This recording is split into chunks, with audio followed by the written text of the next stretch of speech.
We now have our last panel of the day before you guys can go eat lunch on challenges and advantages of essentially innovating in France.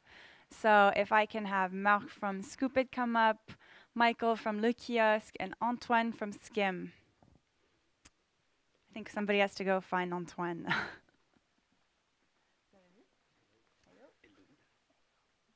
Bon, Antoine can join us when he comes back in. Great, so thank you guys for being here. So we're going to actually start. I want you guys to both present your backgrounds because they're very different. So Marc actually has a really kind of international story. Do you want to kind of tell us, Scoop, it's not your first company. What did you do before? Where? Right, thanks. Yes, I started my first company in Canada like long time ago. I think internet was not born. And that's in Canada which I met entrepreneurship, which actually was not a very well-known concept back then in France. And so I run this little company. It was not a huge success, but I take the virus of being an entrepreneur, and then I made it again. Then I started a company back in France in the virtualization space, something fairly technical in the IT business. And then I flipped this company in the US, where I think the market is, of course, for IT business, but also the skills and the culture is for building companies. And that company, second company, was acquired by IBM, which was a fairly nice exit and a good experience too. But the virus was still here, so I started up another company which was called Goodjet, and that was in the mobile space. And we had this brilliant idea of offering a way to access the internet from mobile devices. And we built what we called the widgets, sort of small applications that you could reach from your mobile. But then somebody else had the same idea, and that was Steve Jobs. And actually, his own interpretation of this idea was a bit better than ours. So we had some problem to build the company at a large scale. Although it was a fairly good success, we had more than 1 million downloads just in France on pure mobile player prior to iPhone, not bad. But anyway, we had to pivot. And then we moved to the new company, number 4, which is called Scoopit. And Scoopit is a publication platform. We basically help people and businesses as well to build magazine on their topic of choice, topic of expertise or passion, and to dispatch this magazine over the internet, basically to have them known and recognized on their skills.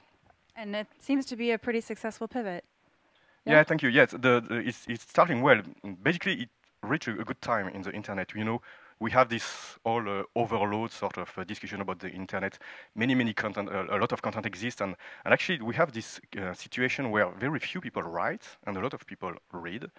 But there are many people who would like to express themselves. They say, well, I have a skill and expertise or passion on a specific topic. I want that to be known, but I am not an author. I don't know how to write. I perhaps don't have the skill or don't have the time. But I think it's legitimate for me to take the best content on my particular topic, to put it in nice looking magazine where I add my context and perspective, my value, and then I can dispatch this and I can make this content be known. So this is a new way basically to express ourselves. There was a famous word for that like a year ago, which is curation, which doesn't sound very nicely in French, I heard, but which actually means to take care of. So basically we have in the internet, the old internet, we had a few people writing to a lot of people, and now we have a few people writing, a bit more people curating, organizing, and still a lot of people reading. And so we launched like a bit like 6 months ago, a bit more than that, and we reached 3 million uniques. And now we open our office in Palo Alto, and sorry, in San Francisco. So I moved back to the US as well, where my associate Guillaume de Cugis is now located. Great, thank you. So this is obviously not company number 1 for you. Le Kiosque, also kind of in a media, magazine type space. You can maybe tell us a little bit about what you guys are doing. What did you also do before? Is this your first company? Yes, I think it will be faster since Le Kiosque is my first company. But I created Le Kiosque with 3 founders, Nathaniel, Robin, and Harry, 5 years ago already. So it's our first company. Le Kiosque is a digital newsstand, so it's an access to all your magazine from one single app. So you can have access to all your magazine from every tablet and every smartphone with the app. We launched on the iPad in January 2011, and we met a huge success. We reached over 500,000 downloads, so 1 in 4 iPad in France, which is cool. And we think that our success is based on 3 pillars. The first one is technology. We created a new user experience, a 3D newsstand, which created a wow effect on the iPad, which was really important in the App Store to get well known. The second pillar is the exhaustivity of our content. So we have partnerships with over 600, 600 magazines, 130 publishers in France, Lagardère, Prisma, Mondadori, and other big groups. And the third one is our offer. We offer for 10 euros the access to 10 magazines. So it's an innovative business model, and that works really well for publishers and also for consumers. And we just announced our launch in the UK 2 weeks ago with already about 100 magazines. Great. So essentially building in the kind of media space that everybody says is impossible to innovate in. Very good. And so Antoine has a company who's actually even potentially more early stage because they haven't launched anywhere outside of France yet, and also not in a media space or content space at all. Do you want to talk about what Skim is doing? Yeah. So, hi everyone, I'm Antoine. So Skim is a mobile payment application available on iPhone and Android, which enables its users to pay in stores, pay online on e-commerce websites, as well as pay between peers, just using a single iPhone Android app. And how does it work? Well, basically, it's a software only payment solution that does not require any NFC chip, any RFID hardware of any in any case. You just basically needs to scan a transaction QR code generated by our servers and displayed on the merchant's screen or on your computer if it's an e-commerce website. Great. So the point of this panel is obviously to talk about the challenges and the advantages of of being an entrepreneur in France. We have some people who can compare with international countries, and I think you can as well. Actually, you worked abroad in Japan, and do you want to just kind of give a little bit more background? About Skim, you mean? No, about your personal background. Yeah, okay. Yeah, so I was studying in Sciences Po and then went to Tokyo to finish my studies, and eventually got to work there for a mobile application startup. And I was dazed by the potential of mobile payments, especially in Japan, where the market is already saturated, and all the possibilities that were offered by this kind of payments. And coming back to France and seeing the rapid rise of smartphones, we basically thought that it was an interesting space to get into, especially because we knew that it would be a space that would be really moving in the coming years. Great. And so we've heard a lot from entrepreneurs earlier today talk about what the difficulties are, especially Robin talked about some of the administrative challenges that was echoed by the last panel that we saw. But I'm actually going to start with you guys talking about advantages to working in France. What do you think? I mean, Robin also said, for example, in transportation space, France is really kind of taking the lead. Do you guys see anything similar, any real kind of strong points that France has, maybe for your industry? Is there something specific about the local market that you feel is more mature than maybe another market? Why don't I actually start with the payment space, because that's an industry that's just kind of blowing up around the world. How do you think France kind of plays the game with the rest of the countries?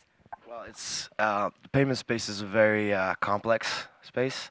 The fact is that it's a very concentrated industry in France. We have very few players, but big players, and where there's a lot of retention of information. So it's really hard to get to know the market before you can actually start building your product. So that's a big barrier to entry.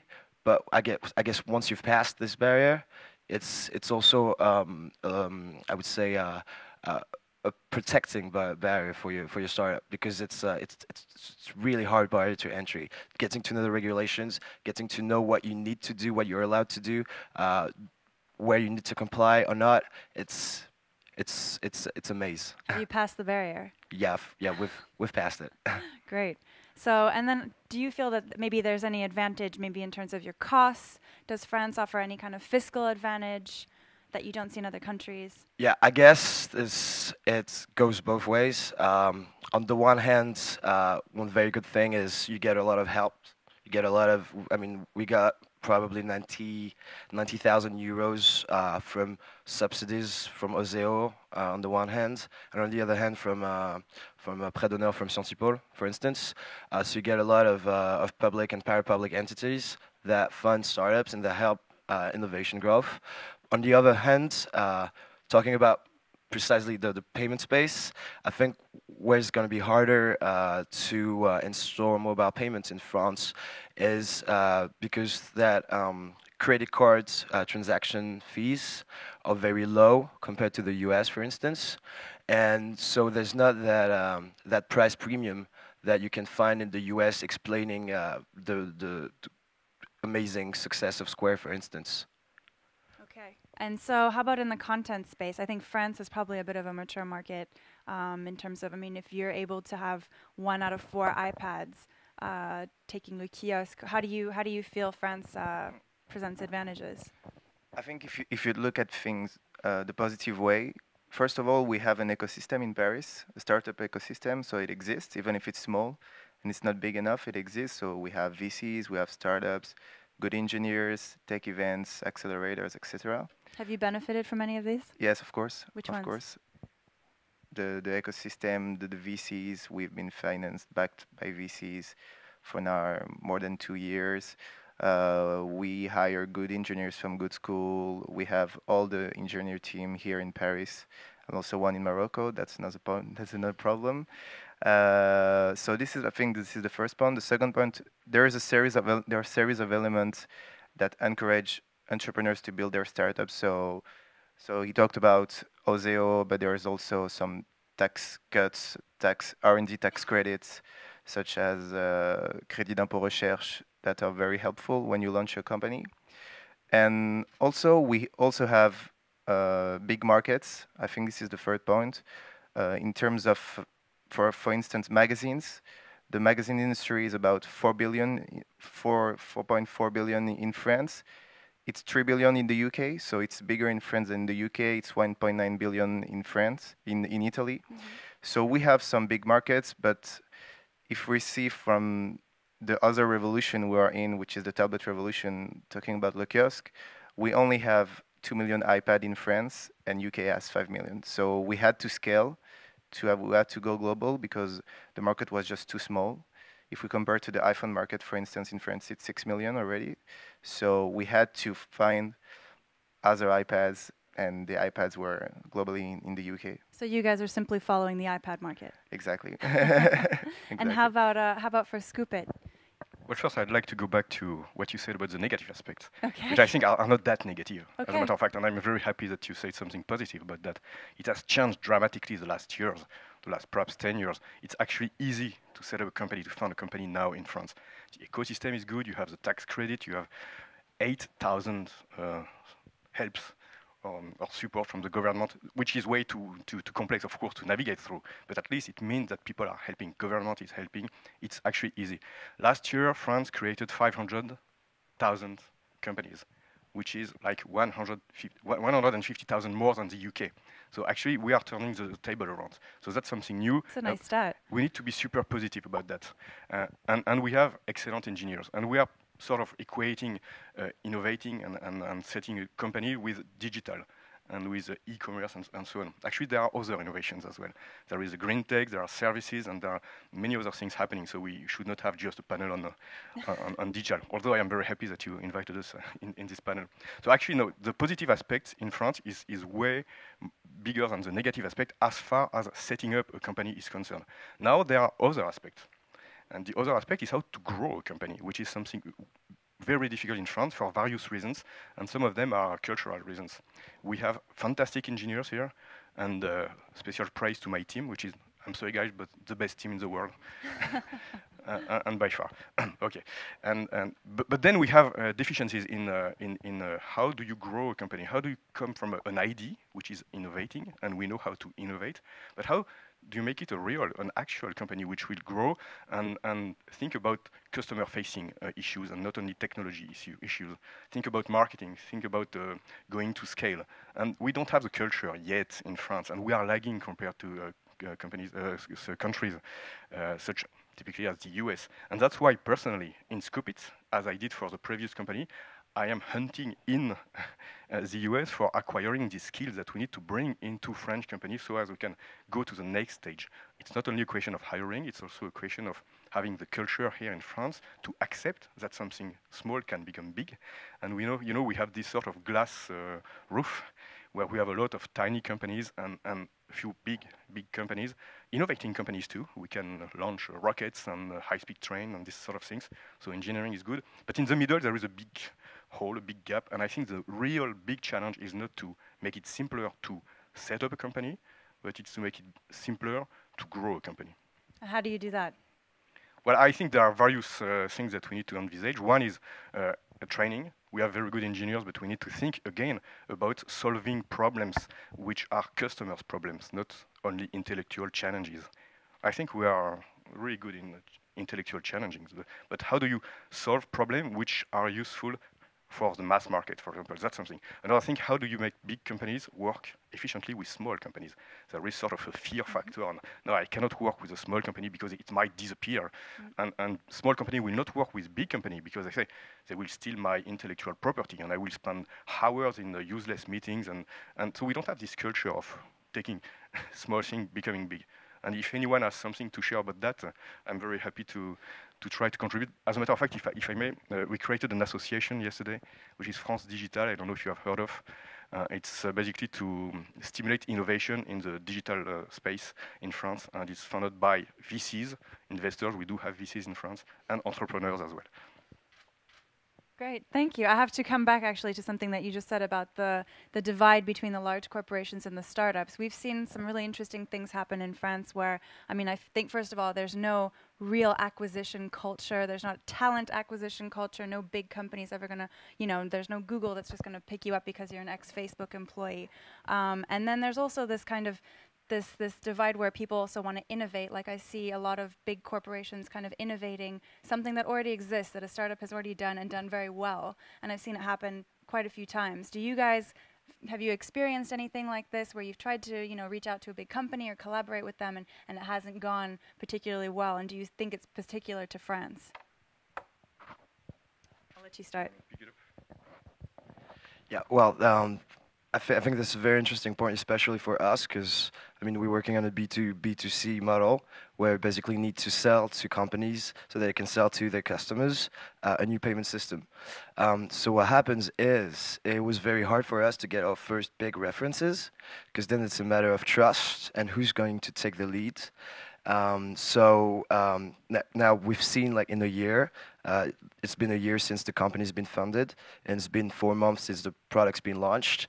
And since we've signed names like Subway, like RATP, like some big accounts, key accounts, then you get much more credit, basically, from your prospective clients. But it's true that there is this thing in France where it's really hard for big companies sometimes to be able to talk with small companies, with small startups, and they would rather do it in-house, even if it's this exact same product, even if they have to pay 10 times what they would pay for the startup, because that's what they've been told into strategic planning, because that's how their strategies supposed to go in the next 5 years, and because they want it to be branded with their own brand. Like, it's unbelievable, like the number of times we've been asked whether or not we could white label a solution and just duplicate it and give it to a company, and it's impossible because first of all, on the regulatory side, because we're not allowed to do this, and then we don't want to do this. And I think the problem is that a lot of talented engineers, of talented entrepreneurs would actually start white labeling, because then that's kind of the easy way, because they know that it's going to be much easier to sell their products to key accounts if they white label it rather than if they do a brand association, for instance. And how about in the media space? Because I imagine a lot of people, when they see what you guys are doing, they actually feel threatened. Why won't people download their app instead? How have you gotten that kind of reaction? So it's the media industry is a very fragmented market. So media publishers, they all have their own strategy, which are really different. Some are building web apps, some are building print and web, some are building print apps, and we are focusing on the print. So they don't feel a threat, but it's true that it had been a hard time to convince everyone to get in the platform. So more than 3 years to get all the partnerships. But I think talking about the big groups and the culture, French entrepreneurs should not rely on big partnerships with big groups because it takes too much time and never works at the end. And it's true that because they don't buy any small companies and they try to do themselves, which is the case for the kiosk also, with big operators that had their own newsstand. Um, what happened is that there are no exits, so VCs take less risk. So we think it's VC's fault, but usually it's not their fault. And also you have less startup that are raising a round that help them scale. So you have the first seed fund that lets you build your product, but then when you have to scale and invest the first money in the marketing when you have your product, you don't have it's really really difficult to find your money because VCs are not willing to take the risk to invest in your company if you don't have any dollars So you turnover. somewhat agree with the fact that people think, I mean, it's kind of like a general opinion that French VCs or local VCs don't take risks. Do you agree with this? You've kind of gone around the subject a little. I I think that the mindset is different. They usually don't invest in use in technology. They would rather invest in e-commerce websites that actually have turnover already figures. Or the second case would be if you're a serial entrepreneur. So if you have a lot of experience, they will invest in your company. But it's true that if you're a social media company or only technology company, and you need to get distraction without turnover with money, it will be very difficult to get it. Marc, you kind of look like you wanted to comment. Yeah, well, I think the situation is a bit more complex. It's not like VCs don't want to take risk; it's that they need to take risks in relationship to what they can make as an exit, and also in relationship to what money they have. And you know that VCs they manage money which come from limited partners, and limited partners are like disappearing. It's a crisis which is a bit tough, and the context today is very difficult. But we have good VCs in Paris, in France, and certainly the situation is far from being good, and certainly it helps to uh, have worked with VCs before to work again with them. But I have a lot of respect for what they do because they have less money, more entrepreneur, and almost no exit in France. So they have to be super smart, and of course, risk taking in the US is a bit different. There is a major difference between VCs in the US and VCs in France. It's not about how they take risk on what sort of companies they will invest in. It's how they would like stop to invest in a company when they see the company doesn't go well. They are super good in trying something. It fails. I just give it up. I stop, and so I make the money play somewhere else. While in France, they have this tendency, which I think is nice from a human perspective, but perhaps difficult from a business perspective, a tendency to support their company as long as they can. They don't want the company to die. They don't want the company to disappear. As a consequence, they have perhaps less time and less money to invest in newcomers. You agree with this, Antoine? Yeah, I just wanted to bounce back on what you were saying about key accounts and not waiting for I mean to sign contracts with big companies. I mean, in our case at least, it's vital. It's vital to actually have both small businesses and both key accounts. It's just for instance, we've just hired the ex um, commercial director from American Express in France. And what they did is exactly what we do. They basically have those two levels where they need to go find small businesses, but they also need to go find key accounts. And you actually need both because even though small businesses are more reactive, even though you get to close them much quicker than key accounts. Key accounts are what in France at least will give you scale. Because I believe that in the US, for instance, small businesses are probably more vibrant somehow and more connected, which again explains the success of Square, uh, as compared to French small businesses, which are still here, which are still organized, but that are not enough to build a business upon. Okay. Great. Well, I think we're actually out of time, so we're going to take questions from the audience if you have any. Toujours quelqu'un qui a les questions. Come on, I need my question guy. No? All right. Thank you guys for being part of the panel.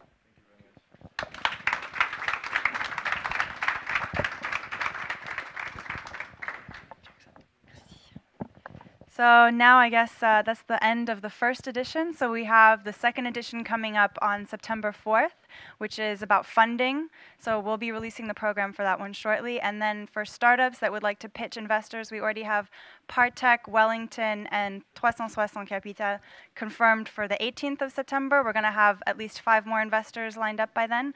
If you'd like to pitch them in your raising, you guys can go online and apply for that. Thanks.